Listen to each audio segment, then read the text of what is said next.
আসসালামু আলাইকুম, সবাই কেমন আছেন? বলুন তো কারা হচ্ছে গিপসল্যান্ডের এই দইগুলো খেয়েছেন? এত মজা, এত মজা, এত ক্রিমি, আসলে বলার বাহিরে। আমি তো একদম ফিদা হয়ে গেছি। আমার মনে আছে আমি বাংলাদেশে থাকতে প্রায় 5-6 বছর আগে বোধহয় ব্লুবেরি ফ্লেভার খেয়েছিলাম। তো আমার হাজব্যান্ডকে বলার পর সে আমার জন্য নিয়ে এসেছে একটা হচ্ছে স্ট্রবেরি আর একটা হচ্ছে লেমন ফ্লেভার। তো লেমনটা আমি দেখে ভাবছিলাম যে মজা হবে না, বাট বিলিভ মি এটাও অনেক মজা আর এত সিল্কি ক্রিমি, মাই গড, মুখে একদম লেগে থাকে। এটা দই মনে হয় না, মনে হচ্ছে যেন একদমই আইসক্রিম। এগুলো এক একটার প্রাইস হচ্ছে $6 করে।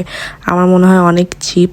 এটা বাংলাদেশে এই কারণ করলে হয় 480 বা 500 টাকা এরকমই পড়বে।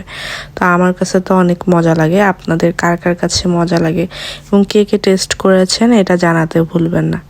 আল্লাহ হাফেজ, ভালো থাকবেন সবাই।